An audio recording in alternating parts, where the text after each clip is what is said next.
weather and climate often cause concern and curiosity, but understanding the facts behind the phenomena can be a challenge.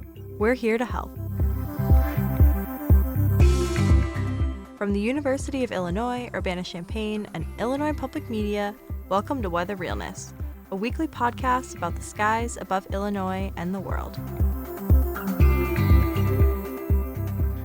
I'm your host, Steve Nesbitt, professor in the Department of Climate, Meteorology, and Atmospheric Sciences here at the University of Illinois, Urbana-Champaign. Bad Bunny's Super Bowl halftime performance had over 100 million viewers, ranking as the fourth most watched halftime show in history.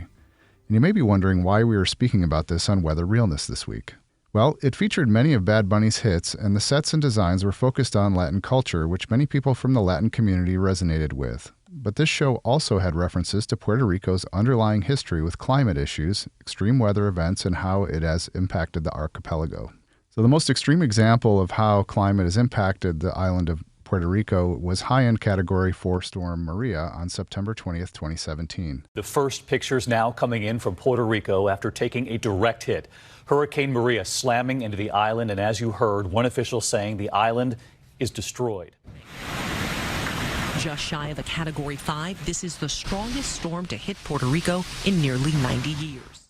The storm had 155-mile-per-hour winds, causing gusts estimated between 175 and 190 miles an hour that damaged almost all wooden structures on the island, stripped vegetation, and even annihilated the National Weather Service radar meant to protect the island. This deluge and wind triggered a total collapse of the power grid, resulting in the longest blackout in U.S. history, leaving 3.4 million people without electricity for months, with some places impacted nearly a year. The resulting humanitarian crisis led to a revised official death toll of 2,975 people, largely due to the long-term loss of medical care, clean water, and communications infrastructure. So speaking to us today to link these events is Assistant Professor of Urban and Regional Planning at the University of Illinois, Dr. Omar Figueroa, whose research focuses on disaster recovery, environmental inequity, and water issues. Thank you for joining us. Yeah, of course. Thanks for having me. So during the performance, Bad Bunny sings El Apagón, which is a song from his 2022 album Un Verano Sin Ti, and it's about being in a power outage. This is a reference to Puerto Rico's fragile electricity grid, which has worsened, in fact, after Hurricane Maria hit the archipelago in 2017. And today, frequent outages continue to affect homes, businesses, healthcare, and daily life. So, Dr. Figueroa, can you tell us more about the significance of Puerto Rico's frequent outages and why Puerto Rico's resonate with this part of the performance? Yeah.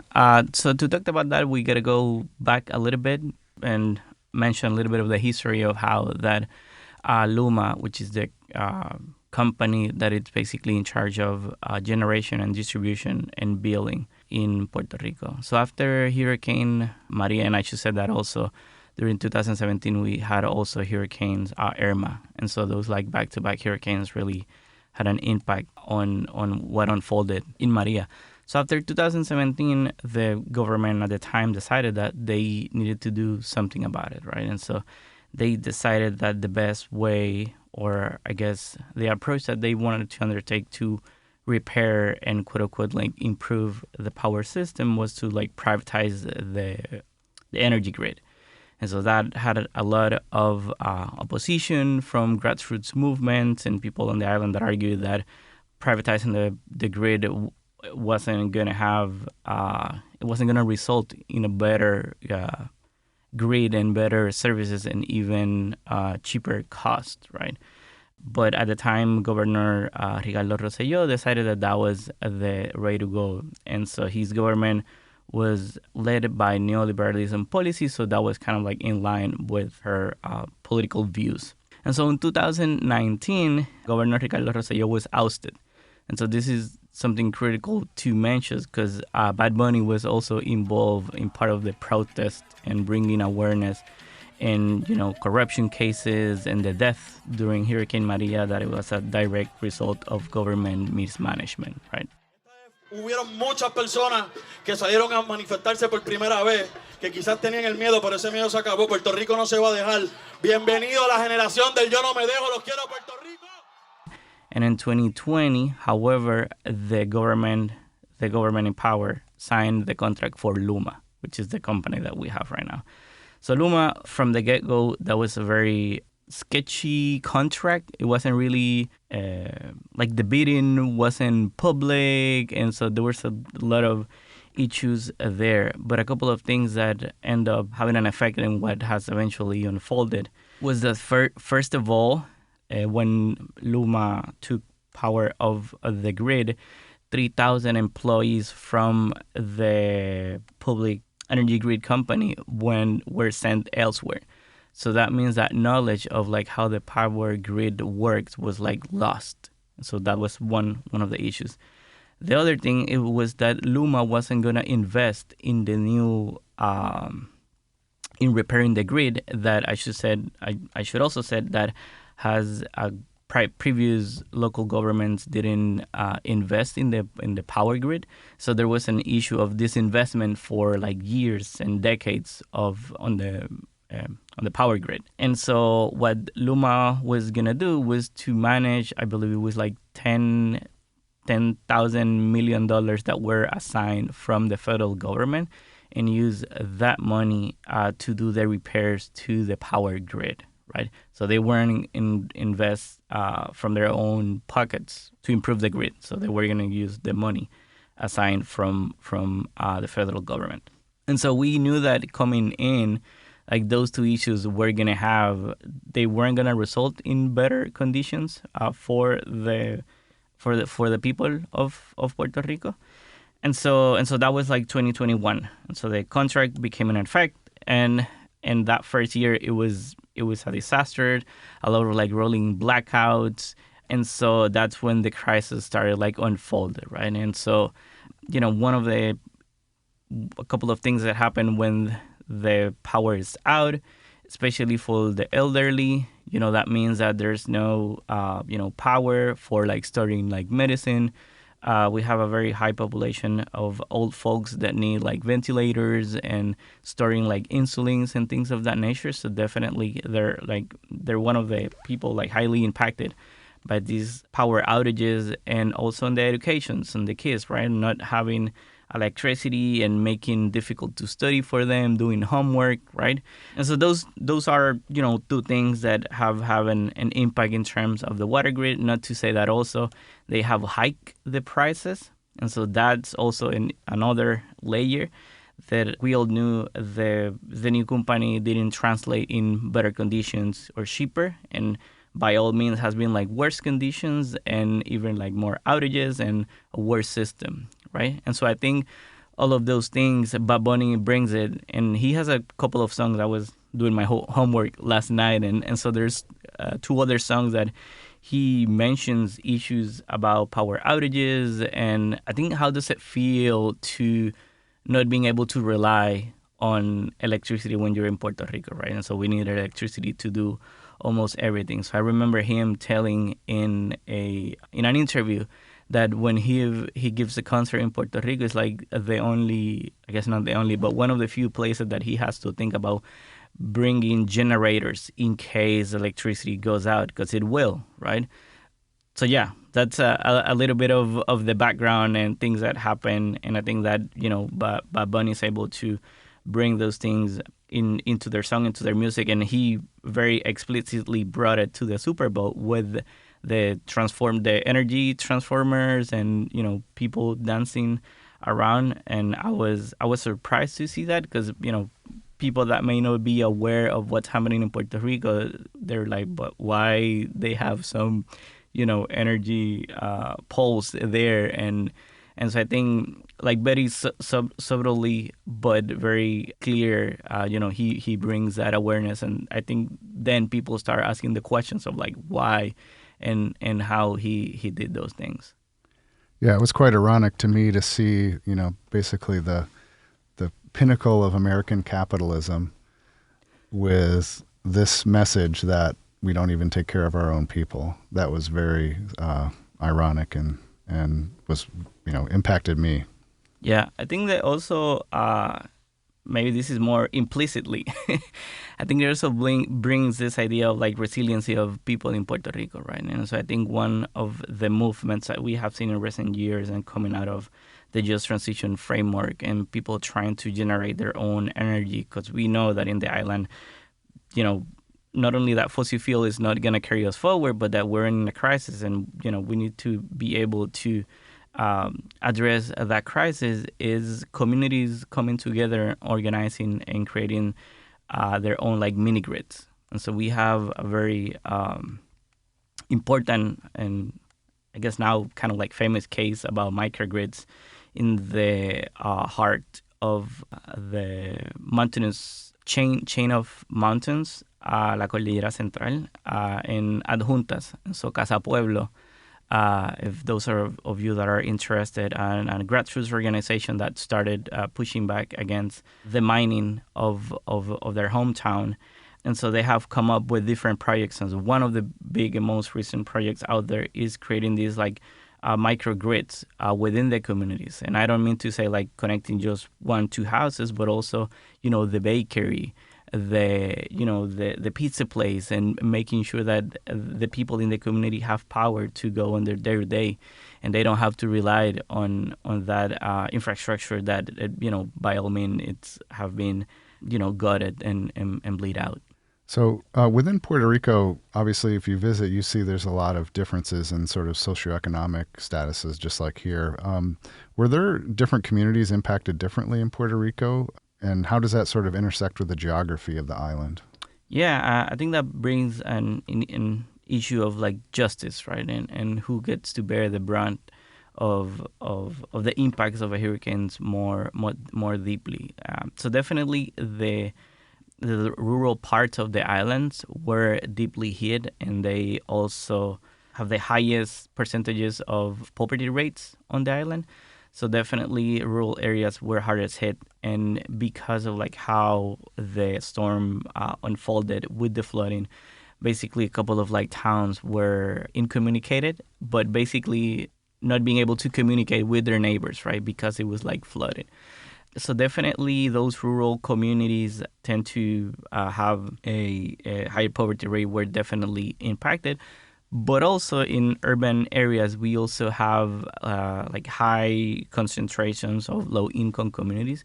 So those communities were just hit as hard, specifically when it came to the infrastructure, right? And so some of those houses, not all of them are cement and a lot of wood, so they also were severely impacted by those events, right? And so the other thing, when we think about a hurricane, and I think this is something I've been talking to my students and people in general, when we think about disasters, we need to think about like cascading disasters, right? So when the hurricane came to Puerto Rico, it's not only the hurricane, right? It's the flooding, and then it's like the drought conditions post the hurricane, where the tornadoes within the hurricanes.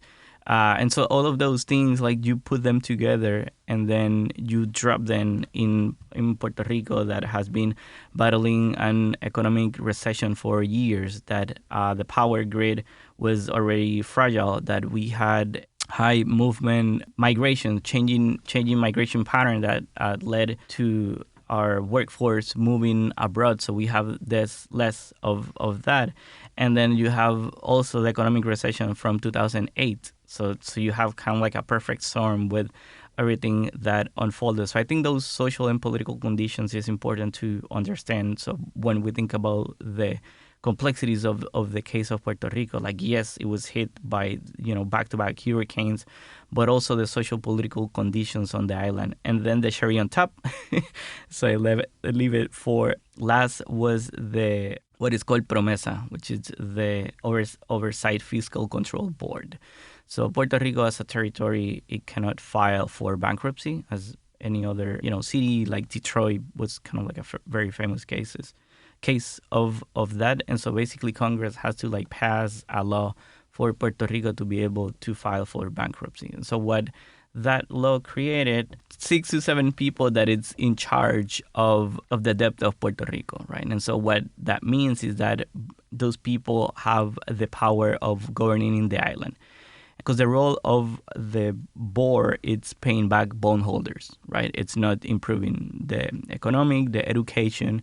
And so that board has have a very nefarious consequence on the island. And so When Hurricane Maria hit, we already were experiencing cuts in retirement pensions, on the education system, on healthcare, on even, like EMTs services, right? And so La Junta or Promesa, that was the laws that enacted the board, also play a big role in terms of how the impacts of the hurricanes have played out, and also, why Bad Bunny has been so vocal in bringing those issues to the public eye. So you're listening to Weather Realness, the weekly podcast about climate and weather in Illinois. And we're talking to Dr. Omar Perez Figueroa, Assistant Professor of Urban and Regional Planning at the University of Illinois Urbana-Champaign. How has Puerto Rico managed to navigate the impact of these hurricanes and extreme weather? And what is the role of the U.S. federal government? Has it been a helpful or hurtful path of adaptation?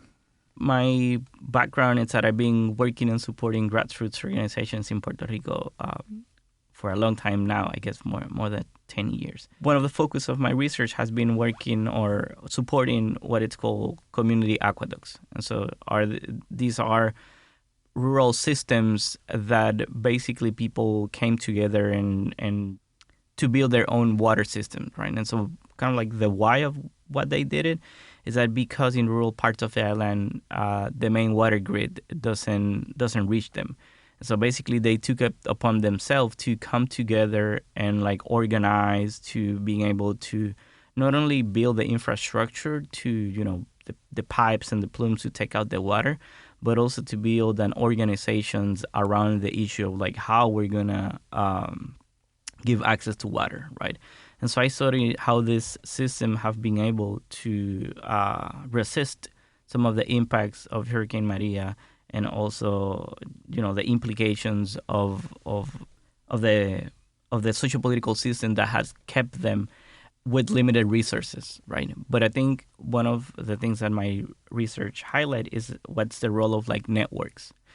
And so I talked about how these systems were able to start operating next day, right? Because they didn't have to wait for the the crews to came and fix the pipe, because that's all done in-house. So they have that power of ownership of these water systems, right? And not to say that these systems are perfect, because they're not, and they face many challenges in terms of the quality, being able to continuously operate. But in many cases, they were able to cover and to operate within the next day after Maria. And in fact, many communities or other communities from the island came to this resilience hub to be able to get water that some other communities didn't have. And so I guess the role of the federal government, I have mixed feelings about it personally. But that aside, and I think one of the issues when it comes to the federal government, and specifically with FEMA, is that the way that FEMA was designed, and after September 11, that FEMA went under Homeland Security. So that had a big change in terms of how FEMA operate, what are the different red tapes and bureaucratic processes that you have to navigate in order to apply for funding, right? And even so, and I was looking at the recent data of how much have been distributed from the federal government in Puerto Rico. So there are still municipalities that haven't received, I think it was even 25% of what they were already assigned, right? And so there's a clear issue there that the money hasn't been able, or it's not reaching the people what's intended to help, right? And so that's there, right? In terms of how its low has been, how the issue in Hurricane Maria with the contractors that they granted contracts to people that have no experience. So those things happen, right? But I still think that it is a tool, right? That people in Puerto Rico can still access. However, I'm concerned of what's happening right now with the Trump administration, right? And how they have started making changes, I should say, implementing changes that it's already affecting those processes that, they weren't perfect at all by any means, but at least it was, something was reaching to people, right? And so I think it's a complicated relationship between FEMA and the federal government with Puerto Rico when it comes to disaster management, right? And so I think people on the island realize that they cannot wait for them, right? And so like no one's coming to save us, and like el pueblo salvo el pueblo, right? So like people save the people, but some of the changes that the Trump administration has enacted already, that it's already having an implication and not only for Puerto Rico but for all states being able to get funding, is that one of those issues has to do with the process for applying for funds, right? And so FEMA, before this administration, you would, spend the money and then you would, apply for some of the funding. And so, they would receive your application, they would revise it, and they would tell you, whatever they decided. But what they're doing right now is that they're just like sitting on those applications to come in, and then started to like process them, right? And so that's created an issue, I think, on one end, because then you're like waiting even more time that you were waiting before. And the other thing is that now for communities and government that doesn't have that funding capacity of being able to spend money and then like wait to be reimbursed, then I think it's going to be even more hard to try to apply to get those fund backs. In general, sort of how do you think Puerto Rico and the government especially is thinking about climate risk? That's a complicated question, but it's very good. I think the response will depend on which sector you ask, right? And I think the scientific community in Puerto Rico has been organizing for decades, trying to pass legislation, and we even try to pass some legislation to have like an actual climate change plan. That face some backlash and oppositions in terms of the language that was being used. But people and researchers just myself, we keep pushing that research out there to keep showing impacts and to keep showing what are the things that we can do to address some of those impacts. I think grassroots are very aligned with, in some instances, with the scientific community in terms of what things can be done, and I think now in the island has proliferated like many companies that are providing solar panels. Like I think people already figured out that the capacity but also willingness of the government to improve conditions, it's very limited, to say the least, right? And so I think now people are getting it, right? And so when I go back home, people are talking about, like how much it's going to cost me to put solar panels. There's also a boom in organizations that are fighting for an energy transition and, bringing awareness of those issues and what is at stake of continuing, status quo. And why is it that it's not longer sustainable in the long run, right? And I think going back to Casa Pueblo, they have been very successful at making that call and rallying up forces to keep growing the grid and to bring more people. And I think the government, the local government, has missed the opportunity to jump in these issues as supporting what already grassroots organization and the scientific community are doing, right? Yeah, so as of November of 2025, we looked up and saw that Puerto Rico has reached 1.3 gigawatts of residential solar and over 185,000 residential batteries. And currently there's over 100,000 installations ongoing right now. In terms of energy independence and local control, it seems like that's making progress. But what other solutions or policy changes do you believe can be done to help more energy resilience? I think what people are doing are strategies in the right direction, right? But also, and I say this in my classes, right? Like what we can do at the personal level, I think it's important and it really helps, right? But we need a comprehensive revolution of the policies that are intended to govern energy access and energy production on the island. And, some of the conversations have been from those that have like micro grids.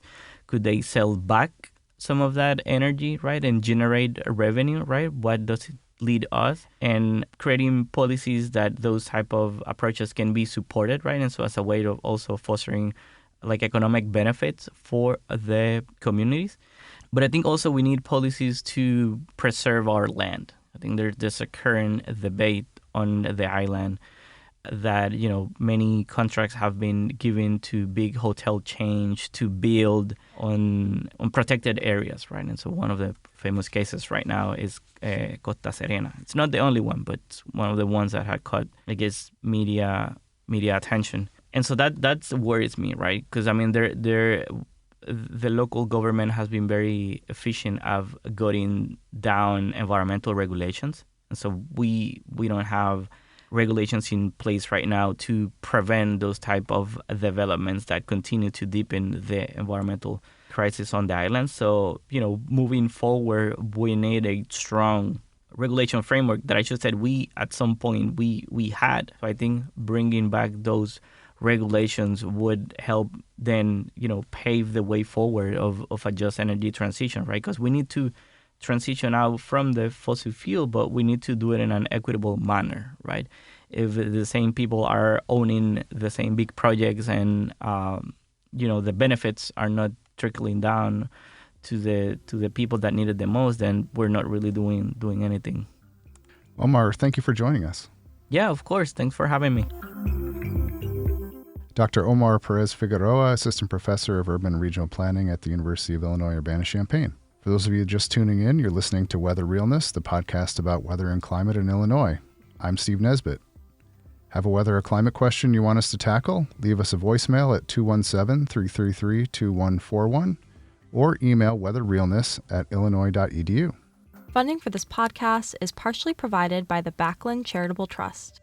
Weather Realness is produced by the Department of Climate, Meteorology, and Atmospheric Sciences at the University of Illinois Urbana-Champaign and Illinois Public Media. We'll talk with you again next week.